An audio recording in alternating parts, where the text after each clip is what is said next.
नमस्कार, आप देख रहे हैं रिपब्लिक का डिजिटल प्लेटफॉर्म। मैं हूं आपके साथ सृष्टि पांडे। आज हम बात करने वाले हैं भारत की नौसेना की बढ़ी हुई ताकत की। नौसेना डॉकयार्ड विशाखापट्टनम में आईएनएस अर्नाला को भारतीय नौसेना के बेड़े में शामिल कर लिया गया है और इस खास मौके पर भारत के सीडीएस जनरल अनिल चौहान मौजूद रहे। तो आइए जानते हैं क्या है आईएनएस अर्नाला की खूबियां। दरअसल भारतीय नौसेना को दुनिया की सबसे आधुनिक और ताकतवर सेना की लिस्ट में रखा जाता है। अब समुद्र में भारतीय नौसेना की ताकत और ज्यादा बढ़ गई है। नौसेना ने 18 जून को anti submarine warfare shallow water craft यानी कि आईएनएस अर्नाला को अपने बेड़े में शामिल कर लिया है। नौसेना डॉकयार्ड विशाखापट्टनम में हुए इस समारोह में भारत के चीफ ऑफ डिफेंस स्टाफ यानी कि जनरल अनिल चौहान मौजूद रहे। तो इसकी खासियत आपको बताते हैं। आईएनएस अर्नाला को दुश्मन देशों की पनडुब्बियों का काल आखिरकार क्यों कहा जाता है, यह भी समझ लीजिए। दरअसल आईएनएस अर्नाला युद्धपोत का नाम महाराष्ट्र की वसई में स्थित ऐतिहासिक अर्नाला किले के नाम पर रखा गया है, जो कि भारत की समृद्ध समुद्री विरासत को दर्शाता है। आईएनएस अर्नाला एक मजबूती से खड़े किले की तरह समुद्र में अलग अलग खतरों के खिलाफ अपनी उपस्थिति को दर्ज कराएगा। आईएनएस अर्नाला मजबूत निर्माण और उन्नत क्षमताओं से लैस माना जाता है, जो कि समुद्री क्षेत्र में उभरती हुई चुनौतियों का सामना करके भारत को सुरक्षा प्रदान करेगा।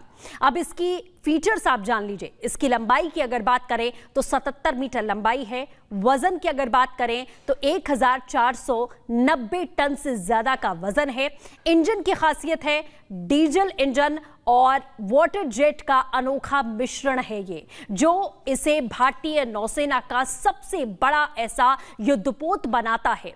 ये कॉर्वेट श्रेणी का जंगी जहाज माना जाता है। यह अधिकतम 46 किलोमीटर प्रति घंटे की रफ्तार से चल सकता है और अगर इसमें स्वदेशी सामग्री के इस्तेमाल की बात करें तो 80% से ज्यादा हिस्से भारत में ही अर्नाला के बनाए गए हैं। अब इसकी अहम खासियतें क्या है वो भी जानिए।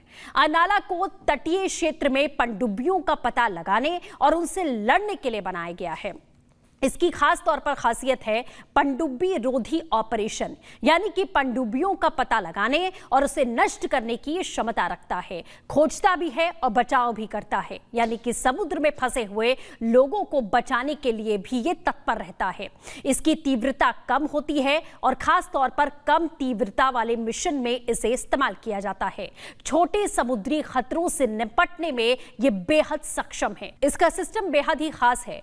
भारत इलेक्ट्रॉनिक्स लिमिटेड, एलेंट्री, महिंद्रा डिफेंस और MEIL जैसी भारतीय कंपनियों के हथियार और सेंसर इसमें लगाए गए हैं। बख्तरबंद ढांचा यानी कि मजबूत हल, जो कि समुद्री चुनौतियों को सहन करने में भी ये सक्षम है। हथियार की बात करें तो अत्याधुनिक तोपें और सेंसर इसमें लग सकते हैं, जो पुराने किलों की तोपों की तरह ही काम करता है। इसकी रेंज की अगर बात करें तो 3300 किलोमीटर की इसकी रेंज है। इस युद्धपोत पर 7 अधिकारियों समेत 57 नौसैनिक तैनात किए जा सकते हैं।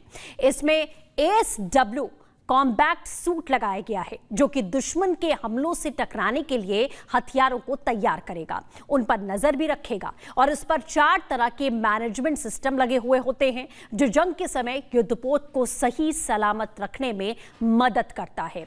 तो कुल मिलाकर अगर देखा जाए तो छोटे ऑपरेशंस जो होते हैं उसे संपूर्ण करने में भारतीय नौसेना के लिए एक तरीके से वरदान साबित होगा आईएनएस अर्नाला। इसकी खासियत भी आपने जानी और दुश्मनों के लिए कितना भारी पड़ेगा ये भी आपने समझ लिया है। इसी तरीके की तमाम अपडेट्स के लिए आप बने रहिए रिपब्लिक के डिजिटल प्लेटफॉर्म के साथ। नमस्कार।